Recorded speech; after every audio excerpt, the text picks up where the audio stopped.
بسم اللہ الرحمن الرحیم۔ ہمارے واشنگ ضلع کے صدر حضرت مولانا تسلیم صاحب مظاہری دعوت برکاتہم سے درخواست کرتا ہوں کہ حضرت تشریف لائے اور اپنی قیمتی باتوں سے ہم سب کو مستفیض فرمائیں۔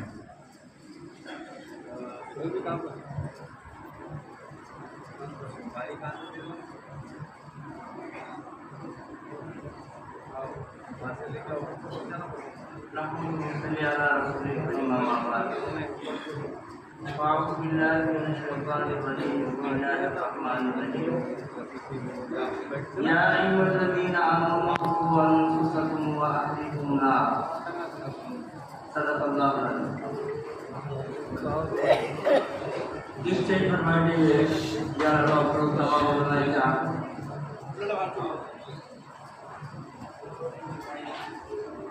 اور عزیز نوجوان،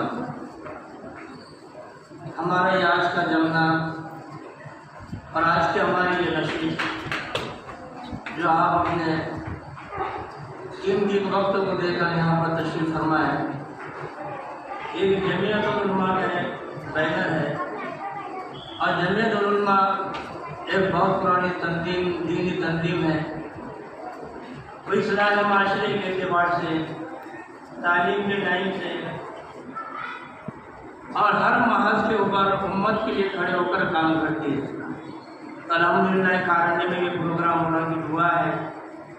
آپ بھی تمام کے تمام اپنے جذبات کے اندر، اپنے دل کے اندر یہ بات پیدا کریں کہ انشاءاللہ ہم جماعت کے ساتھ میں، جمعیت کے ساتھ میں بھی منسلک رہیں گے اور مرتے دم تک انشاءاللہ یہ دینی کام کرتے رہیں گے۔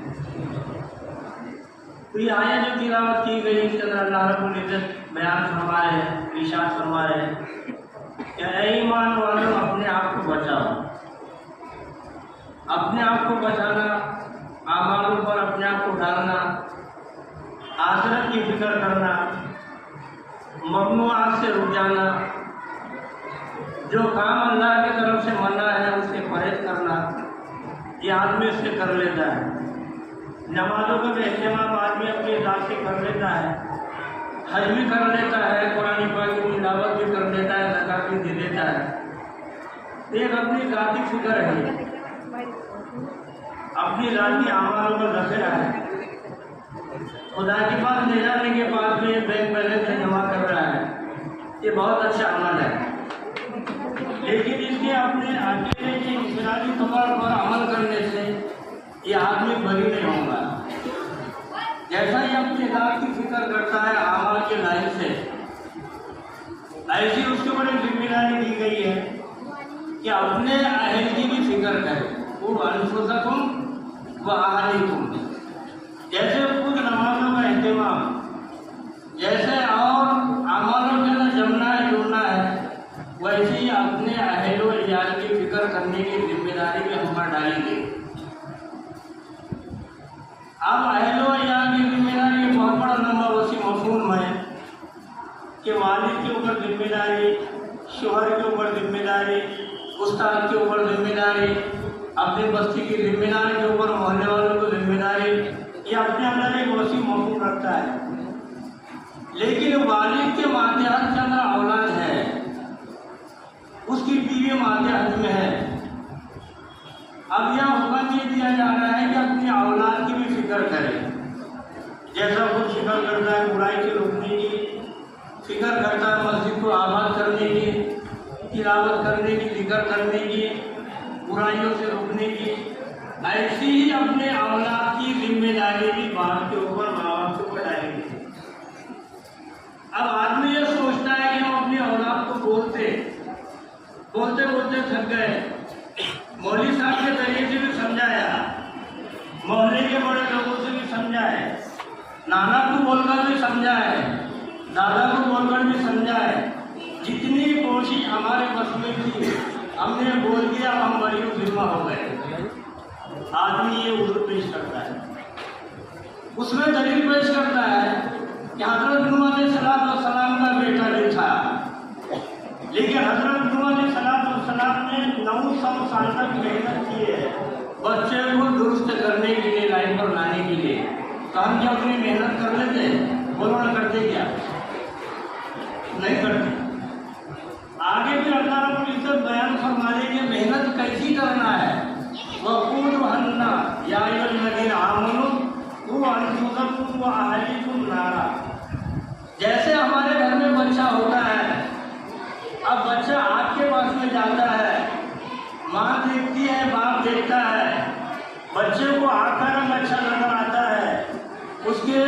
دعاؤں کے اندر بچہ آگے بڑھنے کی کوشش کرتا ہے تو ماں اور باپ رشتے دار نہیں دیکھتے کہ بچہ آگ کے پاس میں جا رہا ہے، بلکہ بے چین ہو جاتے ہیں اس کو آگ سے بچانے کے لیے اور چھلانگ لگاتے ہیں، دوڑتے ہیں کہ ہمارا بیٹا آگ میں نہ چلے جائے۔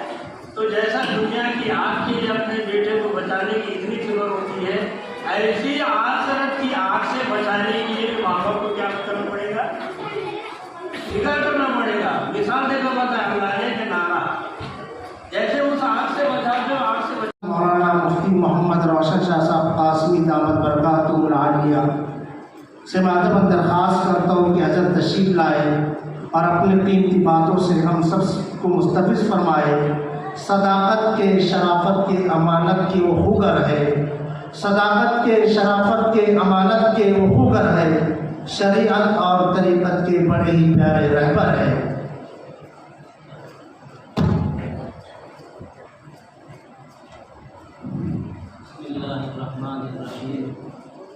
الحمدللہ رب العالمین والصلاة والسلام علی سید المرسلین وخاتم النبیین وعلی آلہ واصحابہ اجمعین ومن تبعهم بإحسان ودعا بدعوتهم إلى يوم الدين۔ قال اللہ تعالی اعوذ باللہ من الشیطان الرجیم بسم اللہ الرحمن الرحیم اليوم اکملت لکم دینکم وَأَتْمَمْتُ عَلَيْكُمْ نِعْمَتِي وَرَضِيتُ لَكُمُ الْإِسْلَامَ دِينًا۔ قال اللہ تعالی فی موضع آخر لَقَدْ كَانَ لَكُمْ فِي رَسُولِ اللَّهِ أُسْوَةٌ حَسَنَةٌ۔ قال النبی صلی اللہ علیہ وسلم من رأى منكم منکرا فلیغیرہ بیدیہ فإن لم یستطع فبلسانہ فإن لم يستطع فبقلبه وذلك أضعف الإيمان أو كما قال عليه الصلاة والسلام۔ اسٹیج پر تشریف فرما حضرات علماء کرام، جمعیت العلماء کے ذمہ داران اور میرے محترم بھائیوں، دوستوں اور بزرگوں، اب تعالی شانہ کا ہم پر بڑا ہی احسان ہوا کہ اس مالک نے اپنے فضل سے، اپنے کرم سے، اپنے مہربانی سے ہم سب کو صاحب ایمان بنایا۔ یہ صرف اور صرف اللہ کا فضل ہے۔ ہم میں سے کوئی یہ دعویٰ نہیں کر سکتا کہ صاحب میں نے تو اللہ تعالیٰ سے عرض کیا تھا کہ اللہ تعالیٰ آپ مجھے بت پرست مت بنائیے، آپ مجھے مشرک مت بنائیے، آپ مجھے کافر مت بنائیے، آپ مجھے یہودی نصرانی مت بنائیے، مجھے ایمان والا بنائیے۔ کیوں بھائی ایسا کسی نے اللہ سے کہا تھا؟ کوئی اپلیکیشن، کوئی درخواست ہم نے نہیں، ہمارے ابا جان نے، چلو ابا جان نے نہیں، دادا جان نے، کسی نے کوئی ایسی بات اللہ سے کہی بھی نہیں، کسی نے کوئی درخواست بھی نہیں دی، کوئی اپلیکیشن بھی نہیں۔ اللہ نے محض اپنے فضل سے اربوں انسانوں میں سے ہم کو جو ہے ایمان والے کے گھر پیدا کیا۔ ایمان میرے بھائیوں اتنا بڑا سرمایہ ہے کہ اس کائنات کے اندر نماز نہیں رہے گی، روزہ نہیں رہے گا، زکوٰۃ نہیں رہے گی، اعمال نہیں رہیں گے، پورا کلمہ پڑھنے والا بھی نہیں رہے گا، صرف ایک آدمی اللہ کہنے والا ہوگا۔ اللہ اس کائنات کے سارے نظام کو برقرار رکھیں گے۔ سورج اپنے وقت پر نکلے گا، چاند اپنے وقت پر نکلے گا، ہوائیں برابر چلتی رہے گی، بارش ہوتے رہے گی۔ ہم کو احساس ہی نہیں اس کا۔ جماعت کے لوگ بیان کرنے کے لیے بیٹھتے ہیں، وہ پہلا لفظ یہ کہتے ہیں کہ اللہ کا بڑا کرم ہوا کہ اس نے ہم کو مسلمان بنایا۔ ہم اس کو ایک سرسری سمجھ کے کہ بھائی یہ تو ان کا تقیہ کلام ہے۔ تقیہ کلام نہیں ہے، بہت ذو معنی لفظ ہے میرے بھائیوں۔ ذرا سوچو، جن لوگوں کے پاس میں ایمان نہیں ہے ان کی زندگی کس قدر عجیلن ہے، کس قدر وہ پریشان ہے، اور پھر جب موت آتی ہے تو بغیر ایمان والے کی جو موت آتی ہے وہ آپ نے حدیث میں سنا ہوگا. پھر موت کے بعد کا جو سلسلہ ہے آخرت کے عذابات بغیر ایمان والے کے لیے، وہ بھی حدیثوں میں ایسے تفصیل سے ہے، قرآن کی آیتوں میں بھی تفصیل سے ہے کہ رونگٹے کھڑے ہوتے ہیں ان کو پڑھ کر. اللہ نے یہ ساری چیزوں سے ہم کو بچایا اور ایمان کی دولت ہم کو دی. اب ایمان کی دولت دی، اللہ کا مطالبہ ہم سے کیا ہے؟ اللہ کا مطالبہ ہم سے یہ ہے، یا ایھا الذین آمنوا ادخلوا فی السلم کافہ، اے میرے بندو میں نے اپنے فضل سے تم کو ایمان دیا ہوں، اب تم اسلام میں پورے داخل ہو جاؤ، پورے داخل ہو جاؤ.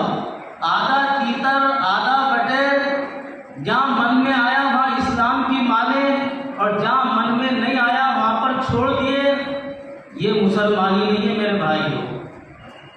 یہ اللہ نے جو ہم کو پیارا دین دیا، جو اسلام کے قوانین ہم کو دیے، اللہ اکبر کیسے پیارے قوانین ہیں. ایک ہمارے بزرگ گزرے حضرت مولانا احمد صاحب پرتاپ گڑھی رحمۃ اللہ علیہ، وہ اس قرآن اور اسلام کے بارے میں ایک شعر میں کہتے ہیں. وہ بڑا شعر مجھے اچھا لگتا ہے اور میں تنہائی میں بھی اس کو گنگناتا ہوں، اور جہاں سبق سنانے کا موقع ملتا ہے تو ان کے سامنے بھی اس کو سناتا ہوں. وہ شعر یہ ہے، اگر ہم آزاد ہوتے، اگر ہم آزاد ہوتے نہ جانے پھر کہاں ہوتے. بات سمجھ لیں، اگر ہم آزاد ہوتے نہ جانے پھر کہاں ہوتے. وہ مبارک عاشقوں کے واسطے دستور ہو جانا. یہ جو قرآن حدیث دستور دیا ہے میرے بھائیوں، ایسا پاکیزہ طریقہ ہے کہ اس میں چین ہے، اس میں سکون ہے، اس میں اطمینان ہے، اس میں انسانیت ہے. یہ اللہ کا بنایا ہوا قاعدے اور قانون جو ہے، اس کے بغیر انسان کو سکون نہیں مل سکتا. علیہ وسلم کی خدمت میں نبی کی بیویاں جمع تھیں، یعنی ازواج مطہرات، امت کی روحانی ماں. انہوں نے نبی سے ایک سوال کیا کہ اللہ کے پیغمبر یہ بتائیے، آپ کی موجودہ بیویوں میں سب سے پہلے کس کا انتقال ہوگا؟ آپ کے بعد آپ کی بیویوں میں سے سب سے پہلے کس کا انتقال ہوگا؟ تو اللہ کے نبی نے جواباً ارشاد فرمایا، کن اطول یدن، جس کا ہاتھ لمبا ہوگا اس کا انتقال پہلے ہوگا. اب نبی نے جواب دے دیا، جس بیوی کا ہاتھ لمبا ہوگا اس کا انتقال پہلے ہوگا. اب نبی کی بیویوں نے آپس میں ہاتھ ناپنا شروع کیا.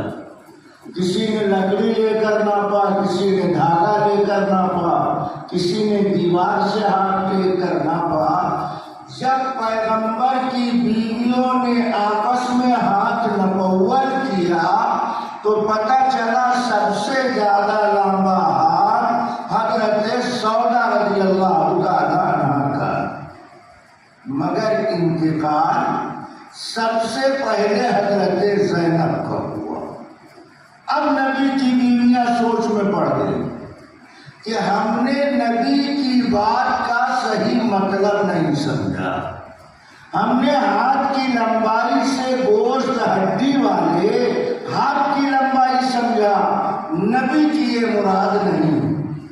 اگر گوشت ہڈی والے ہاتھ کی لمبائی مراد ہوتی تو حضرت سودا کا انتقال پہلے ہونا چاہیے، اس لیے کہ ان کا ہاتھ سب سے لمبا، اور انتقال ہوا سب سے پہلے حضرت زینب کا. اس کا مطلب یہ ہے کہ ہاتھ کی لمبائی سے گوشت ہڈی والے ہاتھ کی لمبائی مراد نہیں. نبی کی بیویاں دوبارہ جمع ہوئی نبی کی بات پر غور کرنے کے لیے کہ نبی کے فرمانے کا مطلب کیا. تو ایک بیوی نے کہا، اہل عرب سخاوت کے موقع پر ہاتھ کے لمبائی کا جملہ استعمال کرتے ہیں کہ فلاں کا ہاتھ بہت کھلا ہوا، فلاں کا ہاتھ بہت لمبا ہے، تو کہا آپ کی لمبائی سے نبی کی مراد سخاوت ہے، اور نبی کی بیویوں میں سب سے زیادہ حضرت زینب رضی اللہ تعالیٰ عنہ صدقہ خیرات کرتی تھی۔ ان کی کثرت صدقات کی وجہ سے مدینہ کی گلیوں میں زینب کو ام المساکین کے لقب سے یاد کیا جاتا تھا۔ نبی کی بات سمجھنے کے لیے نبی کی بیویوں کو اتنی محنت کرنی پڑی، تب جا کر نبی کی بات سمجھ میں آئی۔ اور ہم دینی جلسے میں بیٹھتے ہیں تو گھٹنا پکڑ کر، کہیں یہ نکل کر بھاگ نہ جائے، گھٹنا نکل کر کہیں بھاگ